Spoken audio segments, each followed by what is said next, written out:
안녕하세요. 평안하십니까? 개거지 형제자매 여러분들, 예수 그리스도 이름으로 축복합니다. 이번 주에는 날씨가 여름 날씨로 이렇게 바뀌었습니다. 제가 살고 있는 브레아 동네는 100도가 넘더라고요. 또 오늘도 90도가 넘는 날씨였는데, 계신 곳에서 모쪼록 건강 잘 지키시고 무엇보다도 주님을 바라보는 일에 더 깊은 은혜가 부어지기를 간절히 축복합니다. 오늘은 누가복음 말씀을 좀 나누도록 하겠습니다. 오늘 본문 말씀은 누가복음 19장 41절부터 48절까지 말씀을 좀 나누도록 하겠습니다. 제가 크게 낭독하겠습니다. 가까이 오사 성을 보시고 우시며 이르시되 너도 오늘 평화에 관한 일을 알았더라면 좋을 뻔하였거니와 지금 내 눈에 숨겨졌도다. 날이 이를지라 내 원수들이 토둔을 쌓고 너를 둘러 사면으로 가두고 또 너와 및 그 가운데 있는 내 자식들을 땅에 메어치며 돌 하나도 돌 위에 남기지 아니하리니 이는 내가 보살핌 받는 날을 알지 못함을 인함이니라 하시니라. 성전에 들어가사 장사하는 자들을 내쫓으시며 그들에게 이르시되 기록된 바 내 집은 기도하는 집이 되리라 하였거늘 너희는 강도의 소굴을 만들었도다 하시니라. 예수께서 날마다 성전에서 가르치시니 대제사장들과 서기관들과 백성의 지도자들이 그를 죽이려고 꾀하되 백성이 다 그에게 귀를 기울여 들으므로 어찌할 방도를 찾지 못하였더라. 아멘. 그리고 또 한 말씀은 사도행전 2장 25절로 28절까지 말씀입니다.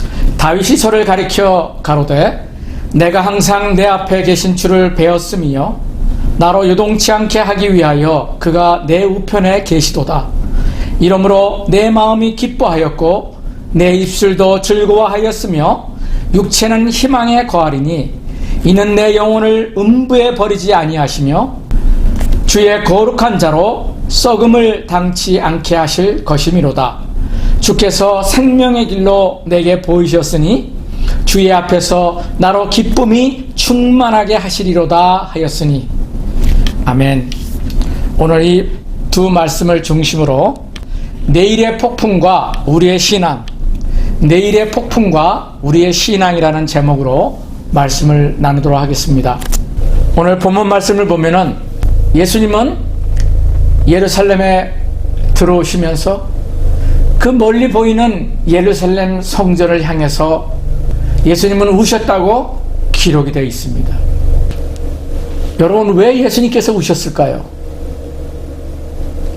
그것은 한마디로 예루살렘 땅의 모든 거민들이, 이스라엘 땅의 거민들이, 백성들이 하나님을 믿는 택한 백성으로서 하나님께 마땅히 나가야 될 그 믿음의 본질을 잃어버렸기 때문이었습니다. 다시 말씀드립니다. 그들은 하나님의 택한 백성이었음에도 불구하고 하나님이 그들에게 약속하셨고 그들에게 명령하셨던 그 말씀대로 살지를 않고 그들은 믿음의 본질에서 떠나 있었기 때문이었습니다.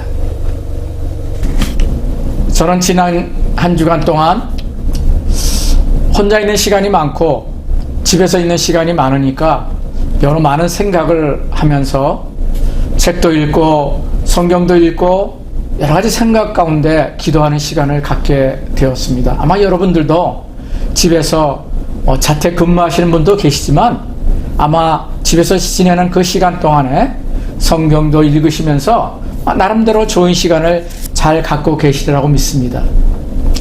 그런데 성경을 읽으면서 또 뉴스를 들으면서 이 코로나19 바이러스로 인해서 지금 현재 진행되고 있는 모습을 볼 때 여러 많은 미래가 어떻게 될 것인가에 대한 생각을 나름대로 많이 하게 되었습니다. 신종 코로나 바이러스 감염증으로 1930년대 그 대공황의 수준의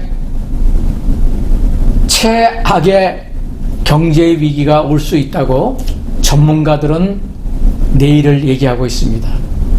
미국과 온 세계가 고강도 사회적 거리두기를 실천하며 소비 문화가 위축되고 있고, 기업 구조 조정으로 인해서 급여 삭감과 또한 해고가 급증하며 소비가 줄어드는 악순환에 빠져들고 있다고 얘기를 합니다.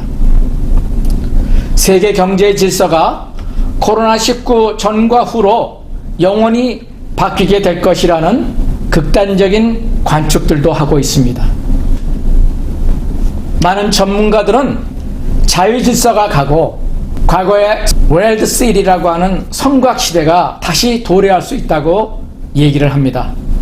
코로나19로 인해서 여행과 이주가 어려워지고 생산 공장을 포함한 글로벌 공급망이 이제는 본국으로 돌아갈 수 있다는 얘기입니다. 세계의 공장이라고 하는 중국의 많은 공장들이 이제는 미국과 유럽과 여러 나라에서 본국으로 돌아가게 될 것이라는 예측입니다. 코로나19 팬데믹, 이 코로나 대유행이 이제 종식된다 하더라도 세계는 이전과 절대로 같아지지 않을 것이라고 하는 얘기입니다. 공중보건 위기가 최악의 거시경제 위기로 번지면서 지난 30년간 글로벌 경제 성장을 이끈 세계화라고 하는 단어가, 세계화 시대라고 하는 이 단어가 종말을 구하게 될 것이라는 것입니다.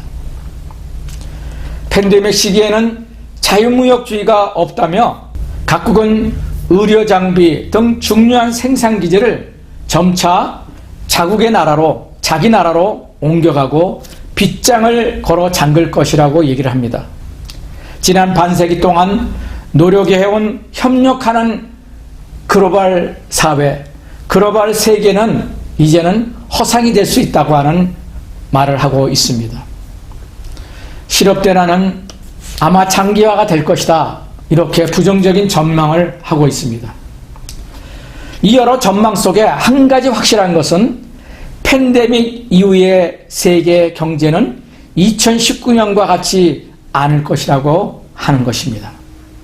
이런 코로나 바이러스로 인한 세계 전망을 보면서 우리의 모두의 내일도 결코 낙관할 수 없는 미래라는 것은 우리 모두가 생각할 수 있는 내용인 것 같습니다. 오늘 누가복음 19장 본문 말씀을 보면은 이제 예수님께서 예루살렘에 입성하신 후에 예수님은 성벽에 가까이 오셔서 우시고 계십니다. 그리고 예루살렘의 멸망에 관하여 예언을 하고 계십니다. 예루살렘이라는 말과 같이 이 평화의 도성은 다가올 미래적 재난과 황폐에 관한 예언입니다. 예수는 이스라엘의 영적 지도자들과 예루살렘 주민들이 자기들에게 다가온 평화의 소식, 그 평화의 소식은 무엇입니까?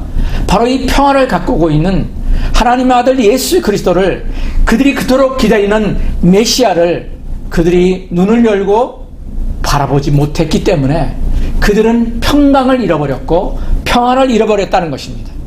예수님은 평화의 소식을 가지고 온, 바로 자신이 평화의 소식임을, 바로 메시아이심을 알지 못하고 있는 이스라엘 백성들을 향해서 너무나 안타까운 마음을 가지고 계셨다는 것입니다. 이스라엘 백성들은 정치적인 메시아, 즉 그들의 생각 가운데 있는 영광의 메시아를 기대하고 있었기 때문입니다. 예수는 예루살렘 성과 그 백성들의 비참한 운명에 대해서 예언을 하고 계십니다. 너는 오늘 평화에 관한 일을 알았더라면 좋을 뻔하였거니와 지금 내 눈에 숨겨졌도다. 42절에 보면 그렇게 언급하고 있죠. 여러분, 평화에 관한 일이란 평화의 왕으로 오신 예수 자신에 대한 복음의 소식이요, 하나님의 아들인 예수의 예루살렘 성의 입성에 관한 일입니다. 이 놀라운 복음의 구속사적인 사건이 예루살렘의 종교 지도자들과 주민들에게는 숨겨져 있었습니다. 이들의 마음은 제도 종교적 이데올로기로 가득 차 있어서 나사렛 예수라는 무명 종교인의 권세 있는 새 교인을, 나사렛 예수라는 보잘것없는 사람 같아 보이는 그 권세 있는 새 교훈을 나사렛 예수라는 그들의 눈에 보기에 보잘것없어 보이는 사람이 선포하고 있는 그 권세 있는 새 교훈을 그들은 받아들일 수 없었습니다. 예수님은 이 예루살렘 성의 미래적인 모습을 바라보시면서 그분은 예언을 선포하고 계십니다. 날에 이를지라 내 원수들이 토둔을 쌓고 너를 둘러 사면으로 가두고 또 너와 및 그 가운데 있는 내 자식들을 땅에 메어치며 돌 하나도 돌 위에 남기지 아니하리니. 예루살렘은 그부터 종말에까지 이방 민족이 그곳에 거하고 지배함으로써 거룩성을 상실하게 될 것을 예언하고 계신 것입니다. 누가복음 21장 24절에는 이렇게 선포하고 계십니다. 그들이 칼날에 죽임을 당하며 모든 이방에 사로잡혀 가겠고 예루살렘은 이방인의 때가 차기까지 이방인들에게 밟히리라. 주님은 미래를 바라보시고 미래를 선포하고 계시는 것입니다. 예루살렘 성의 파멸, 이스라엘의 파멸의 원인은 이스라엘 백성들의 하나님의 섭리를 헤아리지 못하는 지혜의 부족이었으며 그들의 신앙의 부패 때문이었습니다. 이는 내가 보살핌 받는 날을 알지 못함을 인함이니라.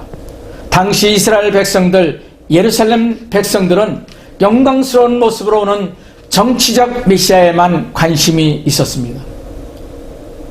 결코 고난의 종으로 오신 구세주 예수, 구세주 메시아에는 그들에는 관심이 없었습니다. 그들은 생각이 갇혀 있었습니다. 여러분, 지금 우리 신앙인이라고 하지만 여러분, 우리의 관심은 무엇입니까? 저는 신앙의 본질을 생각할 때마다 이스라엘 백성들의, 그 당시 이스라엘 백성들의 모습과 오늘날 이 시대에 2000년이 지난 이 시대의 모습 전혀 다르지 않다는 것을 자주 생각하게 됩니다.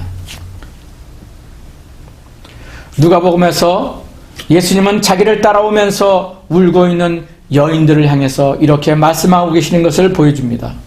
누가복음 23장 28절입니다. 예루살렘의 딸들아, 나를 위하여 울지 말고 너희와 너희 자녀를 위하여 울라. 23장 31절에는 계속해서 이렇게 언급하고 있습니다.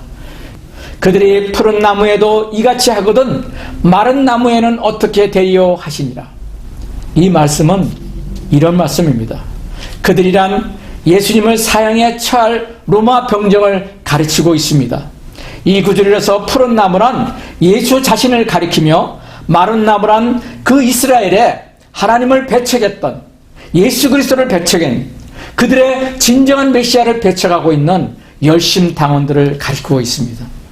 예수님은 예루살렘에 다가올 참혹한 멸망의 미래를 보시고 그 가운데서 같이 멸망할 하나님의 백성들의 참혹한 미래를 내다보시고 우신 것이라는 것입니다. 예수께서 말씀하십니다. 누가복음 21장 22절에 예수님은 말씀하고 계십니다. 이 날들은 기록된 모든 것을 이루는 징벌의 날이니라. 징벌, 하나님의 징벌의 날이라는 것입니다. 왜냐하면 그들의 신앙의 본질을 잃어버렸기 때문에, 하나님을 떠났기 때문에. 그들의 외형적인 모습은 종교인의 모습은 있었지만 그들의 신앙은 하나님을 떠나 있었던 것을 얘기하는 것입니다. 누가의 기록에 의하면 너희 보는 이것들이 날이 이르면 돌 하나도 돌 위에 남지 않고 다 무너뜨려지리라. 누가복음 21장 6절에 얘기를 합니다. 이 날이 이르면이라는 말은 40년 후에 이제 일어날 예루살렘의 역사적 멸망을 예언하고 있는 것입니다. 서기 AD 70년 로마의 디도 장군에 의해서 예수님의 이 예언의 말씀은 그대로 이루어졌습니다. 유대인들의 1, 2차 로마에 대한 반란으로 인해서 로마군들은 이스라엘 백성들을 무자비하게 응징을 했습니다. 예루살렘은 처참한 확실과 약탈로 피로 물든 도성이 되어버리고 말았습니다. 그들은 기회만 되면은 로마에 대항하며 반란을 일으켰다는 것을 역사는 기록하고 있습니다.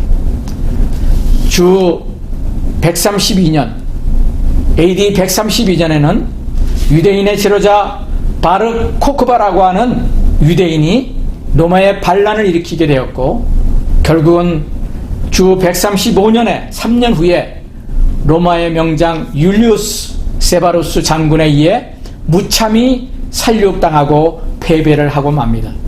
반란을 진압한 로마의 당시 하드리안 황제는 이제 다시는 유대인들이 반란을 일으키지 않도록 모든 것을, 할 수 있는 모든 것을 단행하게 됩니다. 예루살렘을 로마식으로 재건시키고 유대 지역의 이름을 우리가 지금 알고 있는 팔레스타인이라는 이름으로 바꾸어 버립니다.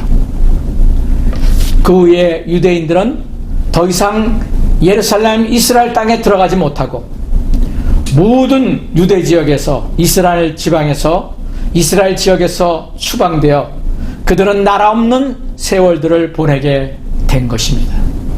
이후로 유대인 역사는 1948년 이스라엘이 재건되기까지 이스라엘 백성들은 세계의 여러 나라에 흩어져서 그야말로 디아스포라 백성들이 되고 맙니다. 예루살렘 성과 성전의 멸망은 그렇게 실현되었습니다. 성전이 황폐화된 것은 이미 성전이 그 본래의 기능을 잃어버렸기 때문입니다. 그 예루살렘 성전, 하나님이 명령하신, 그 솔로몬에게 명령하신 그 예루살렘 성전의 본래의 기능을 상실해 버렸기 때문입니다. 이것이 멸망의 원인이었습니다. 예루살렘 성전 중에 오늘날 남아있는 것은 예루살렘, 지난번 작년에 제가 이스라엘을 방문해서 예루살렘을 가보니까 예루살렘 서쪽 부분인 통곡의 벽이라고 부르는 벽만이 남아있는 것을 보았습니다. 로마의 디도장군이 제2성전의 다른 부분들은 모두 파괴하면서 유독 이 성벽을 남겨둔 이유가 있다고 합니다. 이 벽만을 남겨놓은 이유는 후세 사람들에게 이 예루살렘 성전을 파괴시킬 수 있었던 로마 군대의 위대한 힘을 보여주기 위한 것이라고 얘기를 합니다. 오늘날 우리가 성전일진데 여러분, 이것은 우리에게 굉장히 귀한 교훈을 줍니다. 여러분, 오늘날은 우리가 예루살렘 성전에 가서 예배를 드리지 않습니다. 예배를 드리지 않아도 됩니다. 왜냐하면 예수 그리스도가 오신 이후에 예수님이 십자가에 못 박혀 죽으시고 우리 모든 죄를 위하여 십자가에 못 박혀 주시고 우리를 구원하신 그 놀라운 구원의 소식으로 말미암아 이제는 우리가 예루살렘 성에 가서 제사를 드리지 않아도, 그곳에 가서 예배를 드리지 않아도 예수님을 내 마음속에 내 삶의 구주로 모셨기 때문에, 내 인생의 주인으로, 이제는 주님을 내 주인으로 모셨기 때문에, 주인이 내 안에 계시기 때문에 이제는 바로 내 몸이 성전이 되었기 때문에 그렇습니다. 오늘날 우리가 바로 성전일진데 예루살렘 성전과 같이 그 본래의 사명, 그 본래의 기능, 그것을 잃어버릴 때 여러분, 우리도 어떠한 일이 우리에게 임한다고 하는 것을 여러분, 우리가 교훈을 삼아야 됩니다. 그것을 기억해야 됩니다. 우리 자신들도 그리스도의 몸된 성전의 모습과 그 역할, 그 기능, 그 사명을 잃어버릴 때 바로 우리에게도 이러한 폭풍이 임할 수 있다는 것을 우리도 잊어버려서는 안 될 것입니다. 잠시 생각해 보신다면 예수님의 시대가 바로 우리의 시대와 너무나도 유사하다는 것을 알게 됩니다. 이 시대는 평화와 고요와 풍요가 지배하는 시대입니다. 그러나 코로나19 바이러스로 말미암아 이 팬데믹이 온 세계로 임하자, 우리가 살고 있는 미국에 임하자, 우리는 이 매일의 평상이 얼마나 자유롭고 얼마나 귀한 것인가를 우리는 느끼고 있습니다. 지금 우리가 살고 있는 이 시대는 그야말로 평화와 고요와 풍요가 넘치는 시대입니다. 아이들은 집에서뿐만 아니라 학교에서 그리고 공원에서 이 넓은 곳에서 얼마나 자유롭게 뛰놀고 그들의 웃음소리를 우리가 들을 수 있습니까?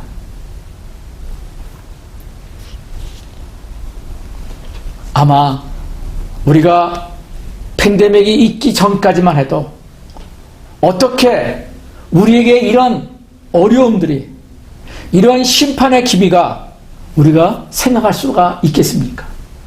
생각할 수가 있었습니까? 그러나 예수님은 자신이 계셨던, 자신이 보고 있는 그 이스라엘 백성들의 사회를 보시면서 독사의 세대로 묘사를 한 것을 보게 됩니다. 과부의 돈을 빼앗는 제사장들, 그 당시에 종교 지도자들 얘기하는 것이죠. 하나님을 모독하고 있는 자들, 하나님을 믿는 백성이지만 하나님을 모독하고 있는 백성들, 간음하는 자들, 어린아이를 학대하고 있는 자들, 장사꾼들로 가득 찬 부패한 교회의 모습들, 양의 탈을 쓴 이리들로 가득 찬 그런 모습들,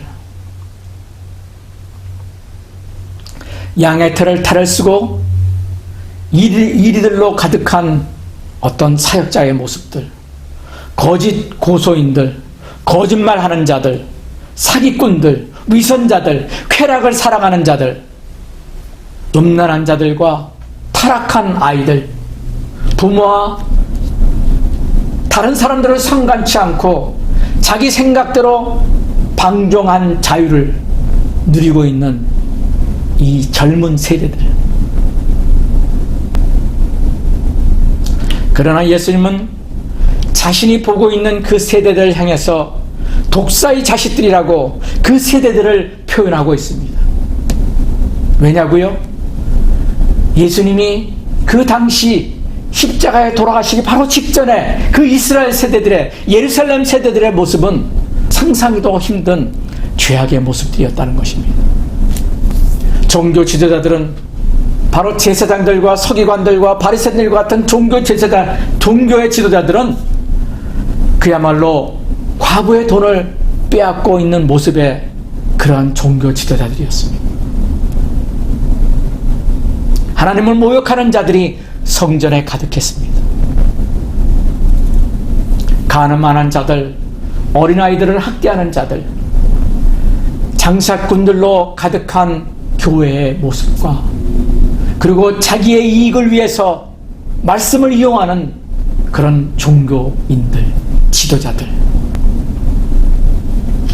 양의 탈을 쓴 모습과 같은 사역자들, 거짓 고소인들과 거짓말하는 자들, 위선자들과 쾌락을 사랑하는 자들, 그리고 자유 가운데서 그 자유를 방종함으로 사용하는 젊은 타락한 세대들, 젊은이들.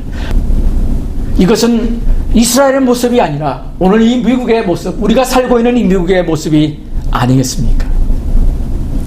그러면 여러분, 이러한 오늘의 모습을 우리가 동일하게 보면서 다가올 내일의 그 폭풍우를 우리는 어떻게 준비를 해야겠습니까?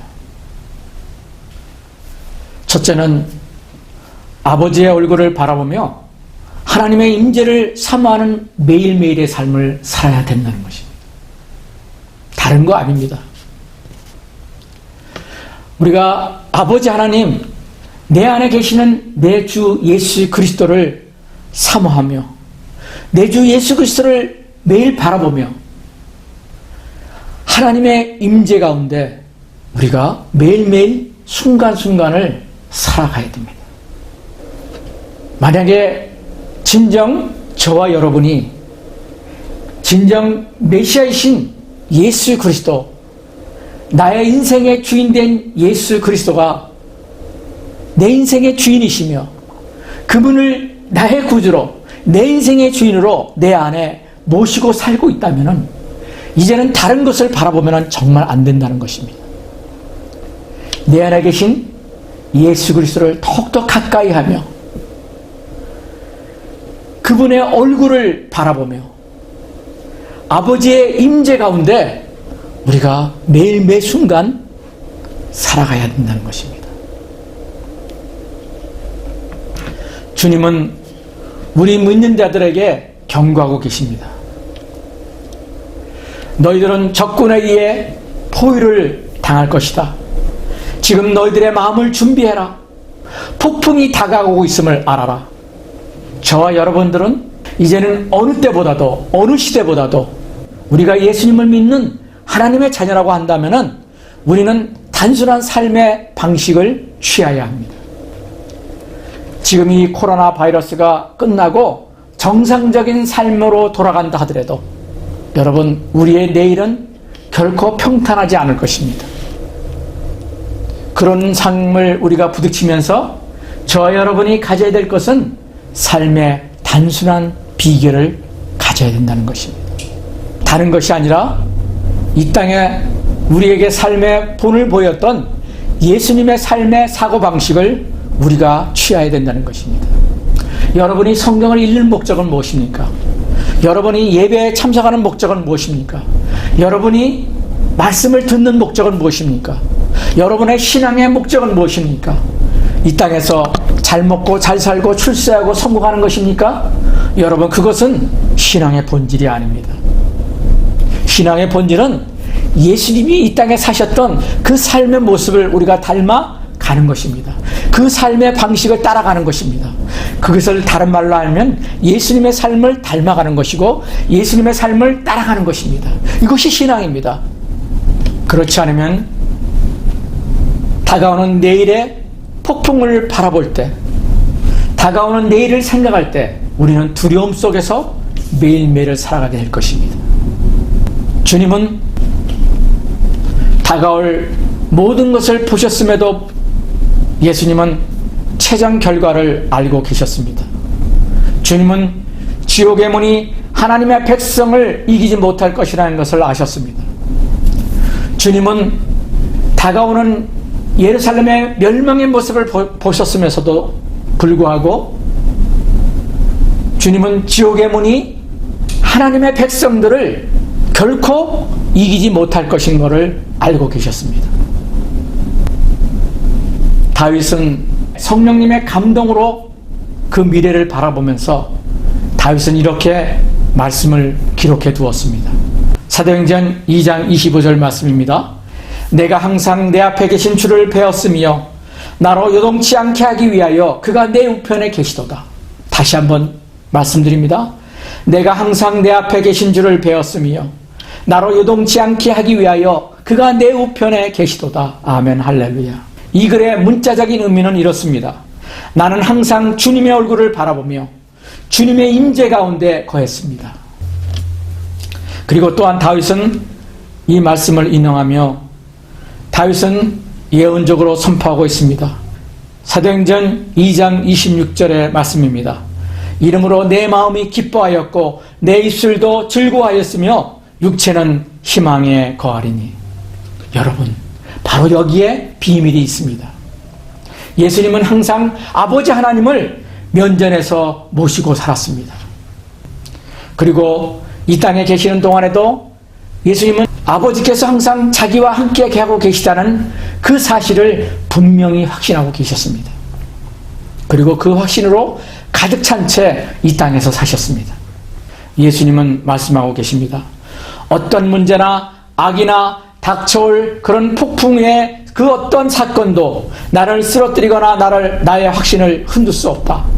나의 아버지께서 완전히 이 모든 것을, 이 시대에, 이 역사에 모든 것을 주관하고 계신다. 이 확신을 가지고 계시다는 것입니다.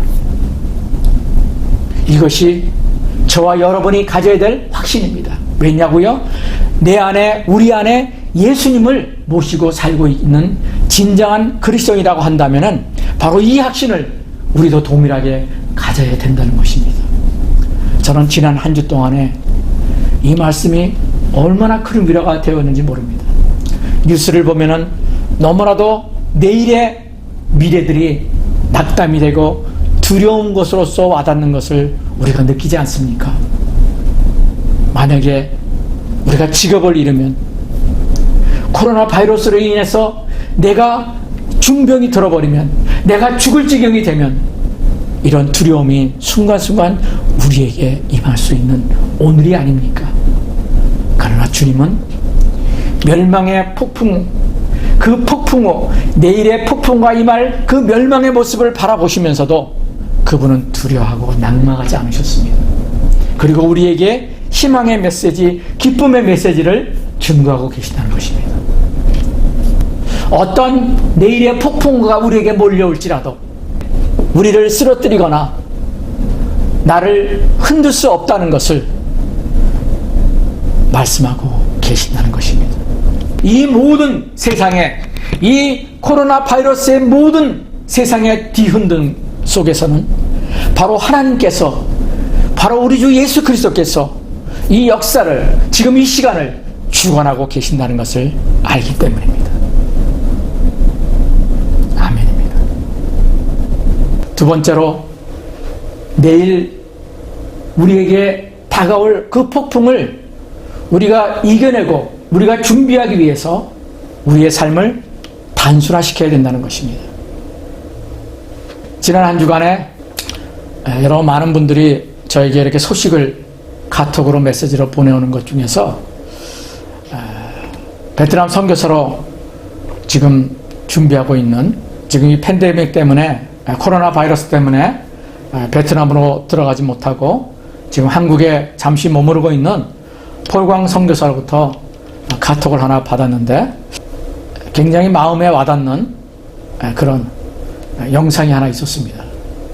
오늘 이 영상을 여러분에게 잠깐 소개하기를 원합니다. 왕과 거지의 이야기라고 하는 영상인데, 지금 우리가 살고 있는 이 캘리포니아에 살고 있는 우리 같은 침례교단의 한 교회에 목사님의 설교를 듣고, 그 설교를 들은 한 어린 소녀가 할머니에게 이 복음, 이 예수님의 얘기를 들려주고 싶어서 할머니에게 이 영상을 찍어 보냈다고 하는 영상입니다. 같이 한번 보시겠습니다. 할머니, 내가 비디오에서 봤는데 김호준 목사님이 이랬어. 비디오 너무 감동이야. 그러니까 어떤 거지가 있었어. 근데 그 거지가 밥을 못 먹어가지고 죽을 뻔했어. 근데 그때 왕이 그 길을 거리고 있는 거야. 그러니까 왕이 이랬어. 너는 이제 내 아들이다. 너는 이제 궁전에 와서 나랑 같이 살 거다. 라고 말했어. 근데 그런 거 있지. 그리고 소년이 따라가다가 이제 왕이 말했어. 네가 나를 따라갈 거면 네가 있는 것을 다 버려야 돼.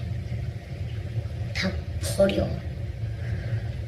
왜냐면 그래서 소년은 자기 물건들을 바라봤어. 먼저 깡통. 그 깡통이 없었다면 밥을 못 먹어. 굶어 죽을 뻔했어. 그 다음에 이제 당면을 봤어.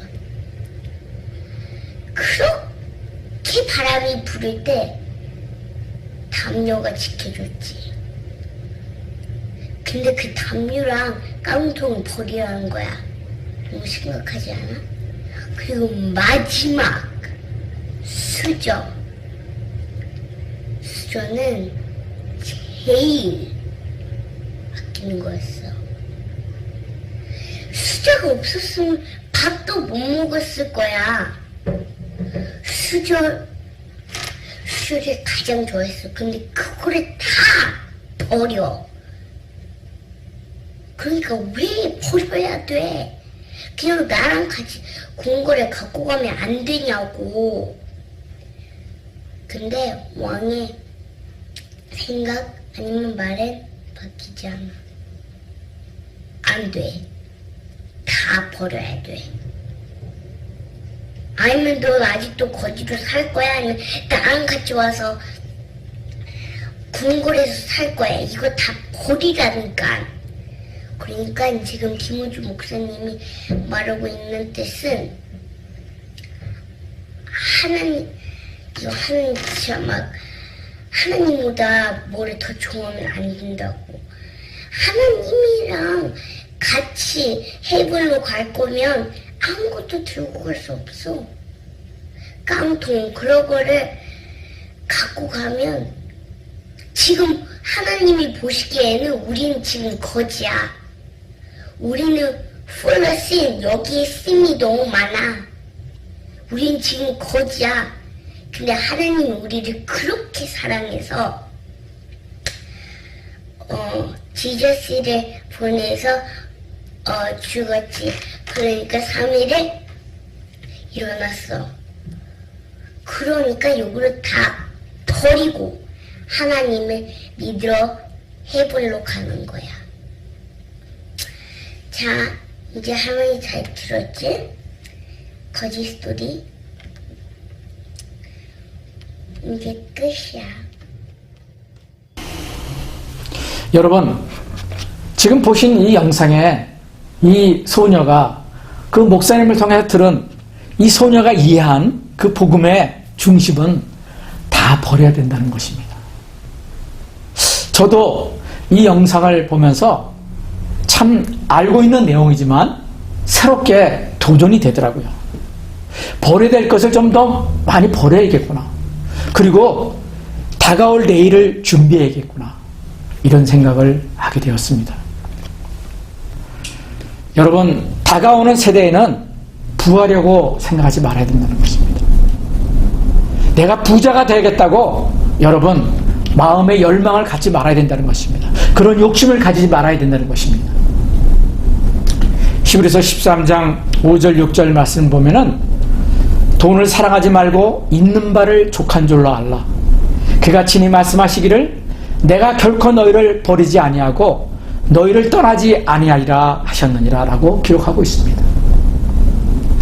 사도 바울은 자신의 제자, 자신의 영적인 아들 디모데에게 정말 이 말을 꼭 전하고 싶었습니다.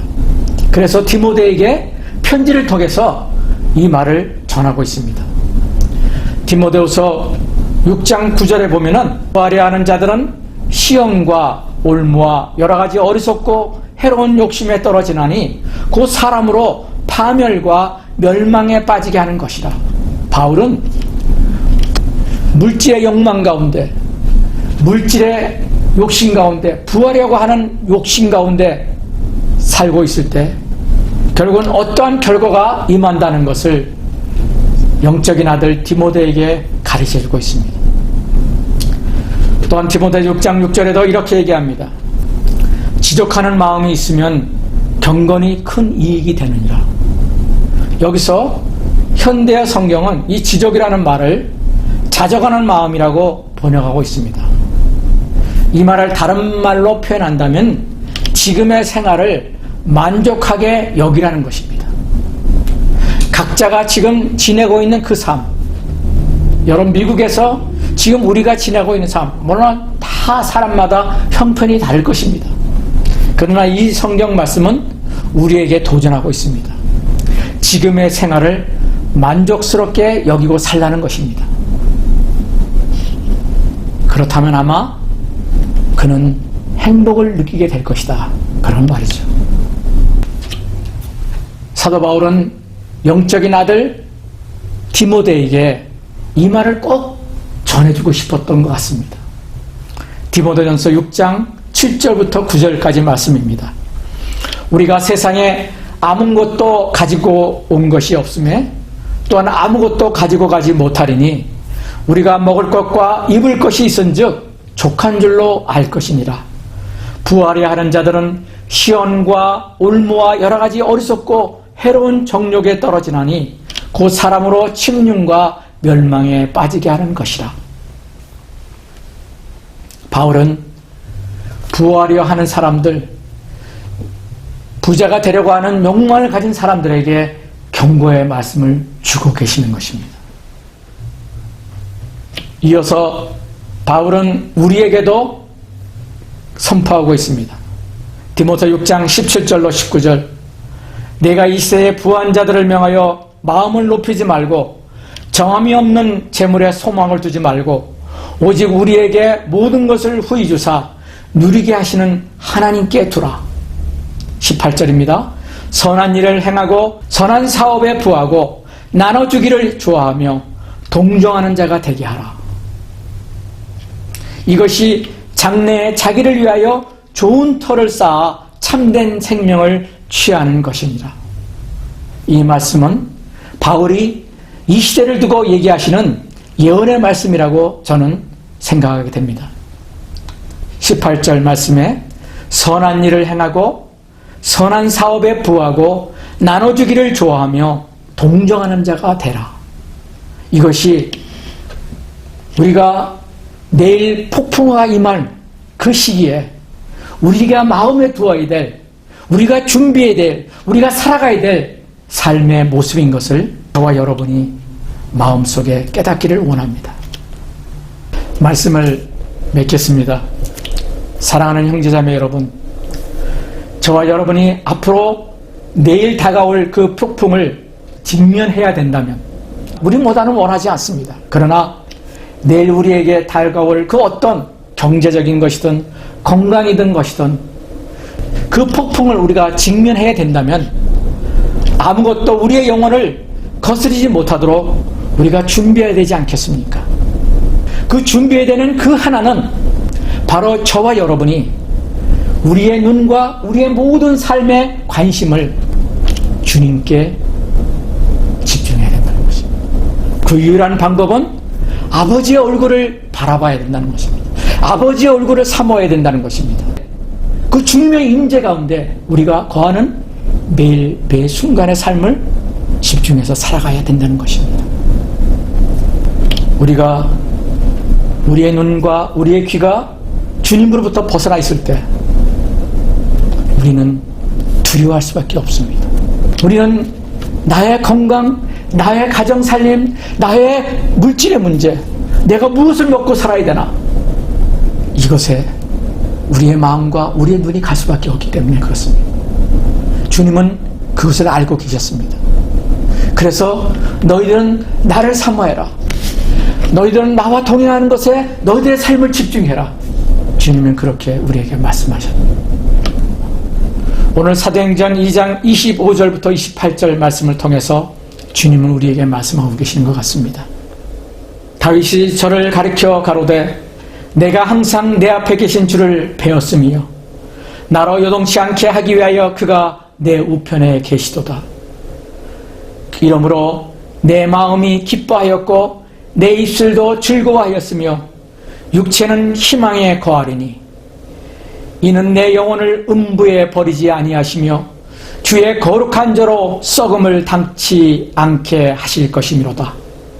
주께서 생명의 길로 내게 보이셨으니 주의 앞에서 나로 기쁨이 충만하게 하시리로다 하였으니. 아멘. 얼마나 이 말씀이 내일 폭풍우가 우리에게 임한다 할지라도, 그 어떤 폭풍우가 우리에게 임한다 할지라도, 불어닥친다 할지라도 바로 이 말씀이 우리에게 주님이 주시는 말씀이라는 것을 확신하게 됩니다. 주님은 분명히 우리에게 말씀하고 계십니다. 너희들이 보는 어떤 것이든지 요동하거나 흔들리지 말아라. 너희 눈을 내게만 고정시켜라. 그러면 너희의 기쁨을 간직할 수 있게 될 것이다. 기도하시겠습니다. 하나님 아버지, 감사합니다. 주님, 코로나19 바이러스로 인해서 우리가 살고 있는 미국뿐만 아니라 온 세계가 내일을 두려워하고 있는 그런 시기인 것을 우리가 압니다. 내일 어떠한 폭풍우가 우리에게 몰아닥칠지 우리는 알지 못합니다. 예루살렘을 향해서 우셨던 하나님, 우리도 주님의 마음을 가지고 아버지 내일을 위해서 울 수 있는 마음을 우리에게 주시옵소서. 그러나 두려워하지 않는 마음을 우리에게 부어 주시옵소서. 하나님, 우리가 취해야 될 유일한 삶의 비결은 주님의 얼굴을 구하며 주님의 임재를 사모하는 것이 우리의 신앙의 본질이며 우리의 다가올 시대에 우리가 추구해야 될 유일한 것임을 잊지 않도록 인도하여 주시옵소서. 오늘 이 말씀을 듣고 이 말씀을 마음속에 둔 우리 귀한 형제자매들의 삶 가운데 주님 간섭하여 주셔서 두려워하지 않게 하시고 낭망하지 않게 하시고, 그러나 주님 그리스도인으로서 마땅히 하나님께 받아야 될 그 말씀을 붙들고 끝까지 주님과 동행하는 믿음의 형제자매들이 될 수 있도록 인도하여 주시옵소서. 예수님의 이름으로 기도합니다. 아멘. 아멘.